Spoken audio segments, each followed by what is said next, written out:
Hello everyone. मैं इससे पहले भी शॉर्ट वीडियो में आपको रूटीन शेयर कर चुकी हूँ। इसमें मैं डिटेल से बताऊंगी कि मैं क्या फॉलो करती हूँ और आप लोग जो भी करते होगे मुझे नहीं पता। मैं तो सबका तो जानती नहीं हूँ, सबका अपना शेड्यूल है। कोई वर्किंग है, कोई सिर्फ स्टडी ही कर रहे हैं। मैं वर्किंग भी हूँ, साथ साथ में खुद की अर्निंग भी करती हूँ। मैंने पहले भी बता चुका है। मैं पढ़ाती हूँ और जीएसटी वगैरह के काम करती हूँ। तो मुझे थोड़ा सा टाइम को मैनेज करके चलना पड़ता है। मैं लाइव क्लासेस जनरली अटेंड नहीं कर पाती हूँ क्योंकि उसमें काफी सारे टाइम लगते हैं, और यूट्यूब वाईटी पे हो या फिर पेड क्लासेस हो। मैं कभी बताऊंगी आपको मैं कौन कौन से पेड क्लासेस यूज करती हूँ, कौन सा बुक प्रिफर करती हूँ। मैं वो उन सारी चीजों के बारे में बताऊंगी। तो हम क्या करते हैं ना कि हमारी गलती क्या होती है ना कि हम लोग उस चीज में बांध देते हैं खुद को। अब कौन वहां पे जाके क्लासरूम प्रोग्राम को कौन फॉलो करता है? मुझे नहीं लगता है कि कोई फॉलो करता होगा। तो उसमें हम लोग फॉलो करते हैं वर्चुअल प्रोग्राम, वर्चुअल स्टडी करते हैं या फिर सेल्फ स्टडी करते हैं। तो मेरा मानना है कि जितना हम वर्चुअल स्टडी पे टाइम देते हैं उससे ज्यादा टाइम हम दें पेड स्टडी, ये सेल्फ स्टडी पे। तो मेरा क्या है ना कि मैं अगर आप इंग्लिश की प्रिपरेशन कर रहे हो तो कभी वोकैबलरी को स्किप मत करो।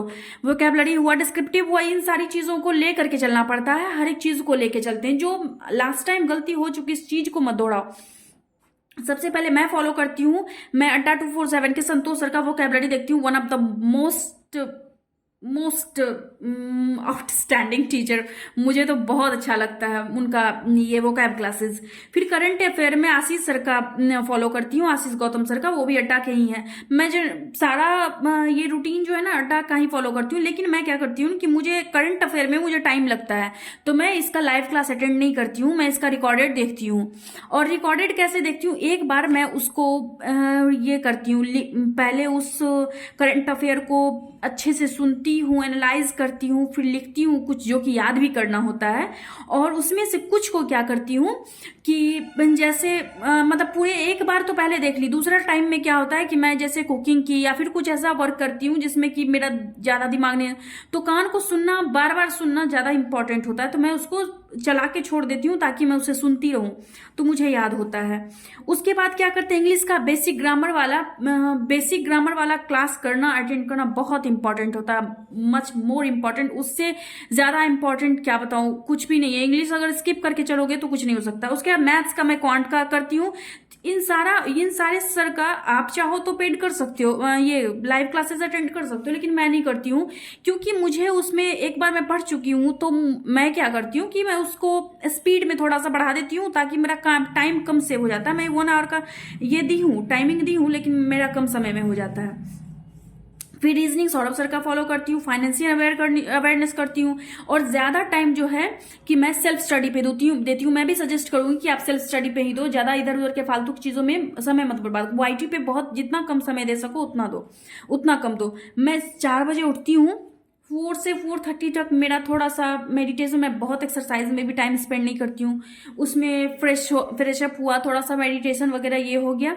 4:30 में मैं अपना सबसे पहले, क्योंकि उस वक्त में थोड़ा नींद भी आता है, थोड़ा ड्राउजी फील करती रहती हूँ, थोड़ा अजीब सा लगता है, तो मैं उस वक्त में फुल मॉक देती हूँ, कंप्लीट मॉक। क्योंकि उस वक्त में थोड़ा एनर्जेटिक, माइंड फ्रेश रहता है, बिल्कुल भी मतलब दिमाग में कुछ चलता ही नहीं रहता, एकदम फ्रेश रहता है। तो मैं फुल मॉक देती हूँ। उसके बाद 5:30 से 6 AM तक मैं वो कैब को याद करती हूँ, या फिर करंट अफेयर जो होता है मेरा, मैं उसको एक बार मेमोराइज करती हूँ, याद करती हूँ उसमें। और ये जो 6 से 7 में होता है मेरा बाथिंग होता है। फिर उसके बाद भगवान का पूजा बहुत इंपॉर्टेंट होता है क्योंकि उनके बगैर कुछ भी नहीं है। ईश्वर है तो सब कुछ है, उनका टाइम कभी मत खाओ। ये पूजा में भी टाइम देती हूँ, बाथिंग, वर्शिप। उसके बाद मेरा होता है कि 7 से लेकर के मतलब 6 से 7 मेरा ये सारा ड्यूटी चलता है। लेकिन 7 to 8 क्या करती हूँ कि मेरे स्टूडेंट आते हैं, मैं उन्हें पढ़ाती हूँ, तो 7 to 8 मेरा उसमें चला जाता है। उसके बाद फिर मेरा 9 से 11 में क्या होता है कि मेरा कुकिंग चलता है, ठीक है, कुकिंग चलता है। और मैं इसी वक्त में जो है ना, वो जो 7 to 9 का जो गैप बचा है, मैं उसी बीच में जो स्टूडेंट को जब पढ़ाती हूँ तो मैं उन्हें बता देती हूँ। और बीच बीच में जो है ना, मैं थोड़ा सा लाइव तो कंप्लीटली नहीं कर पाती हूँ, थोड़ा सा रोक देती हूँ। फिर रोक रोक के जो है मैं वो कैब का क्लास अटेंड कर लेती हूँ। लाइव भी रहता है, नहीं भी मेरा चलता है, बस उसमें मेरा हो जाता है।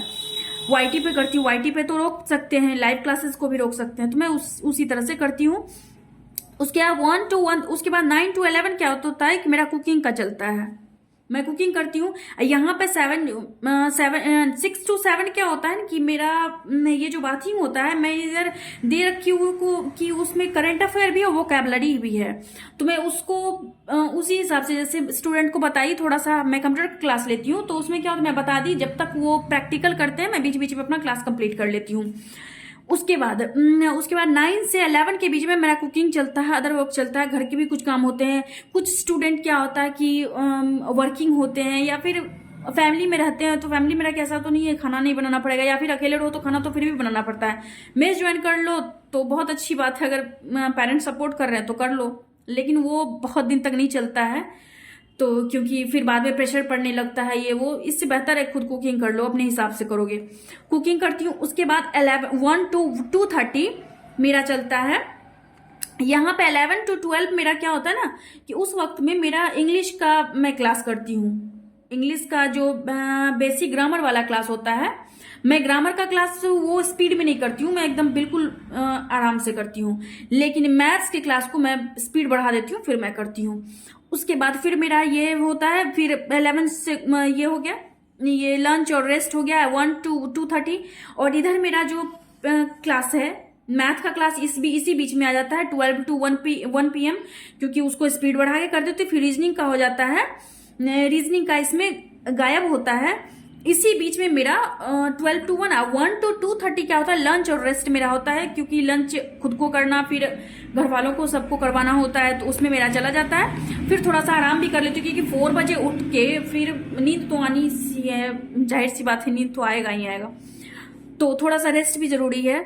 उसके बाद मेरा 2:30 to 3:30 मेरा सौरभ सर का रीजनिंग क्लास चलता है, तो मैं उसमें भी क्या करती हूँ, सौरभ सर के क्लास को भी स्पीड इसमें बढ़ा देती हूँ, फिर मेरा जल्दी जल्दी हो जाता है, स्पीड कर देती हूँ, मेरा हो जाता है। उसके बाद क्या है कि 3:30 to 5 PM क्वांट क्वेश्चन को सॉल्व करती हूँ।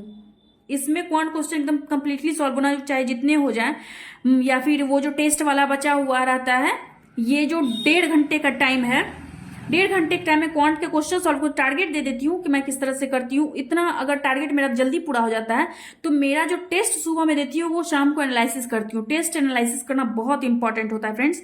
उसके बाद 5 से 6:30 में मेरा फाइनेंशियल अवेयरनेस होता है, क्योंकि इवनिंग का वक्त होता है, हम लोगों को पेन पेपर लेके बैठने का इच्छा नहीं होता है, तो हम लोग फाइनेंशियल अवेयरनेस में क्या मैं करती हूँ, एक बार मैं पूरे वीडियोज को सिर्फ सुनती हूँ, कोई पेन पेपर का यूज नहीं करना, एकदम पूरे डिवोटेड होकर के। फिर उसके बाद फिर दोबारा जब करती हूँ तो मैं पेन पेपर मैं दिखाऊंगी कि मैं नोट्स कैसे बनाती हूँ। उसके बाद 6:30 to 7 PM में क्या होता है, थोड़ा सा फ्रेश होना रहता है, फिर अदर एक्टिविटी जैसे हुआ थोड़ा सा घूम फिर लो, फिर सांझ का वक्त रहता है तो थोड़ा सा खुद को फ्रेश करना भी इंपॉर्टेंट होता है, थोड़ा सा कुछ कर लिए, मस्ती वगैरह कर लिए। 8:30 से 9 में क्या होता है कि 2 से 3 में सीटिंग अरेंजमेंट करती हूँ। Seating arrangement per day solve करना बहुत इंपॉर्टेंट होता है। उसके बाद 9 से 9:30 में क्या होता है कि 2 से 3 DI करना होता है। DI भी बहुत इंपॉर्टेंट है, वो मेंस में काम आएंगे। उसके बाद 9:30 to 10 में क्या होता है, मेरा डिनर होता है। डिनर जल्दी जल्दी बना लो, और दिन में क्या करती हूँ कि मैं दिन में ही थोड़ा एक्स्ट्रा सब्जी बना लेती हूँ, ताकि रात में ज़्यादा वो टेंशन ना हो, सिर्फ रोटी बनाना हो, बात खत्म। उसके बाद 10 to 12 में क्या करती हूँ, मैं रीजनिंग के क्वेश्चंस को सॉल्व करती हूँ, और 2 जो सेक्शनल मॉक्स लगाती हूँ हर एक में, इंग्लिश हो, रीजनिंग हो, मैथ्स में, सब में सेक्शनल मॉक लगाती हूँ। उसके बाद 12 PM में मैं सो जाती हूँ। इसी बीच में अगर मुझे किसी दिन अगर खाने से छुट्टी हो गया, खाना नहीं बनाना होता है, तो मैं इसमें मेरा ड्यूटी क्या होता है, उन सारों को मेमोराइज करना। और दूसरी बात क्या है कि सबसे इंपॉर्टेंट चीज ये है कि आप एक कॉपी बना लो, उस पे जितने पर डे, तो ये सिंप्लीफिकेशन का क्वेश्चन बैठ के सॉल्व मत किया करो, पर डे क्या करना कि डेट वाइज लिखना। मैं ऐसा करती हूँ, डेट वाइज लिखती हूँ, एक कितने देर में मैं फर्स्ट डे 1 को डे 1 लिखना है, उसमें फर्स्ट डे में कितना टाइम लगा, 4 to 5 मिनट लगा, 15 क्वेश्चन में उसको लिखो। फिर डे 2 लिखो, उस तरह से टाइम को रिड्यूस करने की कोशिश करो। और दूसरा क्या वे होता है कि जब मैं स्टार्टिंग से ऐसे करती हूँ, मैं इस चीज को फॉलो नहीं कर पाती हूँ टाइम टू टाइम, क्योंकि मेरा वर्क रहता है, फिर जीएसटी वगैरह का काम रहता है, मुझे काफी टाइम लग जाता है। तो मैं इस हिसाब से करती हूँ, जैसे अभी मैं बैठ गई तो यहाँ पे लिख देती हूँ 1 2, जैसे 1 बजे मैं बैठी तो 1 2 छोड़ देती हूँ वैसे। और जब मैं उठूंगी तो मेरा ये टाइम सेल्फ स्टडी का टाइमिंग फिक्स है कि मुझे सेल्फ स्टडी कितने देर करना, 7 घंटे या 8 घंटे। यहाँ टाइमिंग सेल्फ स्टडी का 8 आवर मैं फिक्स कर देती हूँ। तो मुझे क्या करना होता है कि 1 2, जब मैं उठूंगी तो वो वाला टाइम लिख दूंगी। तो मेरा क्या होगा, कितना कि 1 2 अगर 4 पढ़ी 4 PM पढ़ाई की, तो मैं क्या करूंगी 1 to 4 यहाँ 3 आवर लिख दी। 3 आवर मैं क्या सब की वो सारा मेंशन करना। जो काम नहीं की तो मैं लिख देती हूँ मैं ये सब नहीं की हूँ आज, इस तरह से मैं लिखती हूँ। तो मेरा यही रूटीन है। आप लोग क्या रूटीन है वो आप लोग शेयर करना। अगर मेरा वीडियो अच्छा लगता हो तो प्लीज मेरे चैनल को सब्सक्राइब करना, लाइक करना, बेल आइकन को प्रेस करना। और थोड़ा सा मैं जब मुझे इसमें से टाइम मिल जाता है, कुकिंग से छुट्टी मिल जाती है, तो मैं पता ही क्या करती हूँ, मैं थोड़ा थोड़ा क्राफ्टिंग का भी काम करती हूँ। मैं जो दिखाती हूँ कि उसी का कुछ पार्ट शूट करके मैं आप लोगों को बताती हूँ। जो टाइम रिसेस टाइम बचता है मैं उसमें से इंजॉय करती हूँ। मुझे शॉर्ट्स देखना नहीं पसंद है, तो मैं उन चीज़ों को देखती हूँ जिससे कि मुझे मज़ा आता है। तो आप लोग क्या करते हो, आप लोग भी अपने मुझे कमेंट सेक्शन में जरूर बताना। अगर मेरा वीडियो अच्छा लगता है तो प्लीज मेरे चैनल को सब्सक्राइब करना, सपोर्ट करना। I really need your support. मुझे आपके सपोर्ट की, मोटिवेशन की बहुत ज़रूरत है। मैं बहुत डिप्रेशन में चली गई थी, बहुत डिमोटिवेटेड हो गई, पर मेरा नाम तो प्रेरणा है। मैं खुद से भी खुद को मोटिवेट करती हूँ और आप लोगों को चाहती हूँ कि मोटिवेट करो। Thank you so much.